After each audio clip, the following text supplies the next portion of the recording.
reading this misinformation and reading some of the conspiracy theories around, obviously, COVID may then encourage them to take some direct action. So direct action might involve business disruption, might involve potentially vandalism, might involve violent impacts, etc. So the impacts can be broad.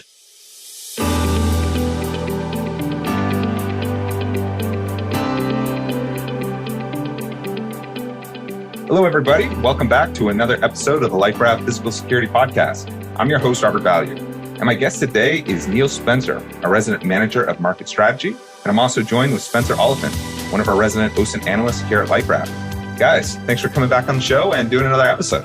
Hey, Rob. Pleasure to be here. We've had some esteemed guests since our last visit, so I feel pretty privileged to jump on again. Hey, Rob. Thanks for having me on again, too. So, Neil, as it relates to physical security, what's one of the biggest trends that you think practitioners should be paying attention to right now? Yeah, I mean, Rob, it's a big question. Certainly something that is ongoing and pretty omnipresent in our lives, unfortunately, still is COVID. And with that has become this rise in trends of misinformation, which always, historically has been around, but seems to have become increasingly prevalent during the time period that COVID has been impacting us because people are spending a lot of time indoors on the internet and in some of these emerging spaces. That topic's come up a lot in our kind of internal company Slack channels and in our conversations, gathering intelligence for clients. I had Buddy Jericho on last week, CEO of Echo Analytics Group, and we were talking about the threat of disinformation and kind of the deliberate spread of false rumors online. So just for listeners that maybe need the 101 refresher, what's kind of the difference between misinformation and disinformation? Misinformation is basically just false, inaccurate, or misleading information. Disinformation is deliberately deceptive misinformation. So examples of misinformation could just be rumors and gossip and false facts. Disinformation is forms of that information that are intentionally deceptive and intended to mislead. It's also known as black propaganda. So not all misinformation is disinformation, but all disinformation is misinformation. So I guess it would be fair to say, like, what I get from my Uncle Joe, an email for check this out, that's misinformation. And what's getting set up from foreign adversaries, that would be more the misinformation type stuff. I think you misspoke dis at the end there. Yeah, that's disinformation. Yeah, definitely prone to spreading disinformation. And we look at some of the examples of 2020 election and the investigations that have subsequently been undertaken. That would be definitely a prime example of disinformation. And then, some of the things that we're going to, I believe, go into next, some prime examples of misinformation. I guess the first question that would be popping into my mind if I was a listener right now would be, why should I really be worried about this particular topic if some rando people are having conspiracy theories and spreading that online? If I'm head of security at a company, why is that a concern for me? Misinformation can have a significant impact on day-to-day operations. And that could be, if you look at some conspiracy theories around that are out there, especially sort of things like QAnon, those conspiracies that are spread liberally within some of the darker depths of the internet and the more obscure parts of the internet. So what we often refer to as sort of alternate social channels. If something like, an executive, for example, is caught up in a QAnon conspiracy theory and QAnon have, theories around the fact that certainly particular individuals that are associated with more liberal side of politics, the elite of the world in some instances and the elite of the US in particular are associated with pedophile rings and so on and so forth. So if, for example, you have one of your executives or indeed other high profile employees caught up in some of these conspiracy theories, that is a significant security challenge to anybody out there. And that can then lead to doxing. So, there are certainly cyber arms of these conspiracy theories and sort of cyber activists that are associated with some of these theories. So if then an individual or a group of individuals undertakes the opportunity to dox, so release personal identifiable information, PII, associated with an executive because they believe them to be involved in one of these conspiracy theories, then that is a significant security challenge. Then we look at beyond, so things like COVID vaccinations and mask mandates and the resistance that often these alternate channels spread and the messaging behind it, that these alternate channels disseminate and distribute. So those campaigns that are often associated misinformation campaigns, so they can have a broader impact in operations or security operations beyond just some of those targeted attacks. So, for example, if you've got employees who are sitting there reading these misinformation campaigns, that may encourage them to rebel against company policies. So things like, again, masking policies, vaccination policies, and even further, so be it an employee or just everyday individuals, reading this misinformation and reading some of the conspiracy theories around, obviously, COVID may then encourage them to take some direct action. So direct action might involve business disruption, might involve potentially vandalism, might involve violent impacts, etc. So the impacts can be broad. And then, if we look outside of some of the more sensational conspiracy theories, misinformation about products is another prime example of misinformation. So if there is misinformation about a product put out into, again, especially the world of social media, be it alternate social or mainstream social media, that particular misinformation can gain traction incredibly quickly. So if then it's not stopped, if it's not identified early and dealt with, that impact's then mitigated, then that would have a significant operational impact and financial impact on an organization. So if that misinformation is able to spread, and why would somebody put that information out there? Well, maybe they have potential, maybe they're a disgruntled employee, maybe they don't like the organization, maybe they're bored and they're sitting at home and they want to just put out a false claim about a product, about maybe the ways to manufacture it, about some of the contents of that particular product. Whatever it is, again, if it's not stopped quickly enough, it can have a significant impact on that organization. So if I'm getting this right, it's an issue from protecting VIPs in the company, internal threats, safety of employees, business continuity, just kind of across the board, it could be an issue. Absolutely. Absolutely. I think that's part of the reason, we're having this discussion is really to highlight that it's not just one targeted issue. The misinformation, the world of misinformation can have broad reaching effects. But why don't we then dive into maybe a couple of examples have you seen that kind of piqued your interest? Yeah, absolutely. I think we'll kick off and head into a particular group that's gaining some traction at the moment. Again, more in those alternate social channels, but certainly proliferating further outside into more traditional social, but something called the White Rose movement. And Spencer, do you want to just set that one up for us?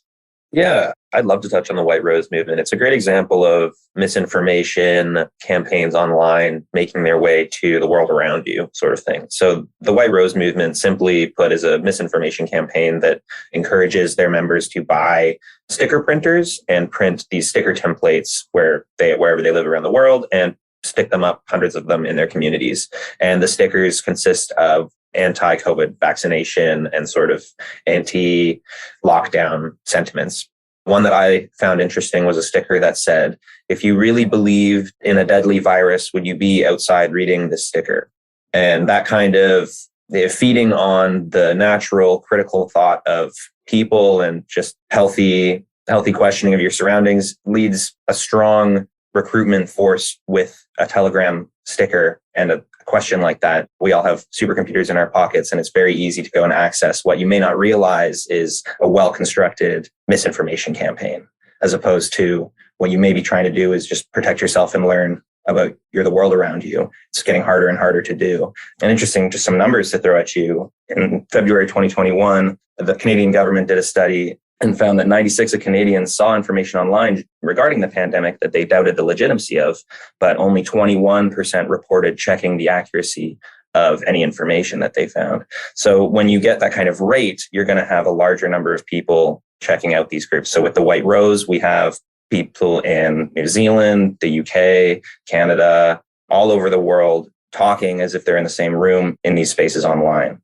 So the White Rose is just one example. And when their time passes, that group will morph into something else. I've taken a few notes there. I want to dive in a little bit further on this White Rose movement. So who exactly are the people, do we know, that are operating this channel or participating? And I think you mentioned Telegram there, but where are they operating mostly?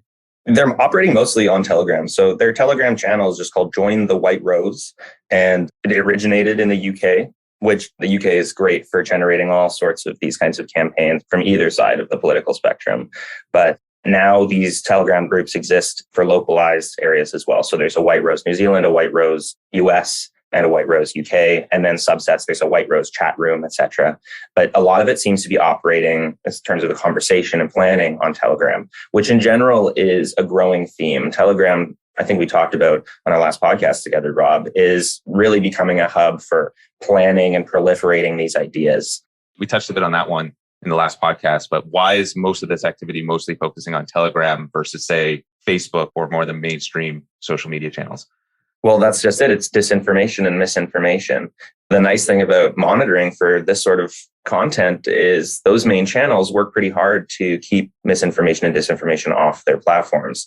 The alt socials, although they hold this unmoderated, decentralized type of world, they don't have any kind of regulation for that misinformation. And so that's where these groups that are trying to push that information, that's where that will end up. So by covering your bases in alt social and Telegram and channels that proliferate that kind of information and don't moderate for it, you kind of have your bases checked. Like, it's less likely that it'll appear. It's always good to have a finger on the pulse of general social media, but for misinformation and disinformation, Telegram and alt social is where those things are festering.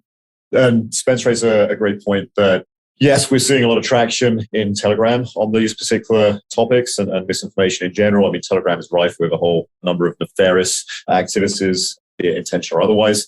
The crux of this, though, as well, is that in order to get real traction, these messages tend to spread very rapidly from posts in a fairly small group of people in Telegram. So the main White Rose Telegram channel has, I believe, just over 52,000 followers in it, or participants in it. So therefore, there's a fairly significant base of individuals there that the message is already being spread to, not to account for all of the various splinter groups. But then when you look through the content in those particular channels, they are also then linking back into traditional social media channels to say, hey, go and look at this particular event that's taking place here, go and look at this particular campaign we're running here. So that, again, you're kind of bringing people from the depths of the internet, if you will, to the more traditional places. The more traditional places is where they can collect and gain those people who may not be aware of things like Telegram and those people that may not have access to locations like that. So then it sort of goes through the full cycle of going from the depths to the surface and back down again. So when their misinformation campaigns get shut off in some of those mainstream channels, then they'll revert back down into Telegram. That's a great point. Just in terms of, I think I should have clarified that. There's no way that any of these kinds of groups aren't going to have a presence in general and traditional media, right? Like, this is, they have a campaign that they're trying to push. Any space that they can occupy, any group or area that they can try to expand their reach to, they will. It's just a matter of how much misinformation and disinformation is allowed on each platform. So you'll see some posts that will be, an event being organized for a freedom rally. If you were to dive deeper into who's hosting that event, you would potentially find that has deep splinters into places like White Rose or any kind of radical group on either side. So it's interesting to watch the way that kind of spider webs out from deep web to surface web, then back down again. So are there any recent examples of interesting misinformation campaigns that may be targeting private businesses specifically? If we just look at the White Rose group, for example, certainly looking through, again, their content, healthcare, for example, seems to be a particular target, and actually calling for direct action amongst healthcare workers against some of the mandates that are being put in place there. And that, I think, to Spencer's point, so there were calls for direct action at hospitals in North Carolina. One of the chapters there calls for direct action in Ireland. So again, this isn't sort of a very regionally specific challenge. This is really a global challenge. Likewise, and outside of the conspiracy theory world, so misinformation campaigns, again, come back to something that is relatively benign, but could cost somebody a great deal of financial burden or a great deal of money, would be a recent campaign that was targeting Walmart, saying that they were going to be closed on Black Friday. So that went into mainstream social media. You can only imagine that potentially thousands, then tens of thousands, as it spreads to the world of social media, the impact, potential financial impact that would have for people not turning up at Walmart because they didn't just do a simple fact check of, okay, this is misinformation. Actually, Walmart is going to be open on Black Friday. So the amount of money potentially that would be lost by that organization could be significant. But they're not always deliberately malicious or fringe crazy stuff, but sometimes it can just be some rumor that gets out of control. Absolutely. If I'm in the Global Operations Center and I want to start addressing this challenge, what would be the right steps to get started for addressing misinformation campaigns? Yeah, I think certainly from our standpoint, I think familiarization with some of those channels of where that misinformation is inherently starting. So the likes of Chan boards, the likes of Telegram that we've touched on heavily, the likes of MeWe, Mastodon, Parler, Gab. There is a growing number of alternate social channels where this content can take place. And it's sort of the old Sun Tzu edicts that, if you understand the enemy, or you should try to understand the enemy, and I'm paraphrasing here, and try to understand the enemy so well that you avoid the conflict. So if you find yourself in a fight, and in this instance, misinformation campaign, realistically it's too late. So if you can understand the threat landscape, where it's coming from, the sort of individuals that are essentially spreading that information, and just get your head around that, I think that's a strong part of your fight against disinformation, how you can potentially get ahead of it. You should be forearmed, knowing that you're going to go into these echo chambers. So have your facts straight before you jump in there. It's a pretty dark place, so you can get caught up in some of those conspiracies pretty quickly. But yeah, I think certainly being familiar with some of those landscapes, what the platforms themselves look like, how they operate, how you can search through them, sort of content there, I think is certainly a strong place to start for protecting yourself, your organization, your team against misinformation. From a conceptual perspective, the whole conspiracy security risk basically operates as when an individual organization gets mentioned in a misinformative post online, it has the potential to evoke a response. That response can be very small or very extreme, and it becomes a very significant security gap when the information and the degree of its response is just unknown and you're waiting for it to be known to you. Be that security, physical security threats, or doxing from angered and misinformed people, or resulting in planned disruptions, such as conspiracy group showing up at your door. In order to eliminate those threats, essentially, by having an understanding of who is talking about you, where you come up, if you come up at all, and what the reaction is to those notions, you save yourself a whole world of trouble and risk. For example, during the pandemic, we saw a lot of companies in the pharmaceutical and vaccine industry have almost random drugs soar in popularity overnight and demand due to misinformation regarding them online. And for these companies to be aware of the misinformation trends allowed for more fortified security intelligence for their operations and better mitigated the misuse of their products. If they had no pulse on what's being discussed on them online, they would just be, as far as they knew, business as usual.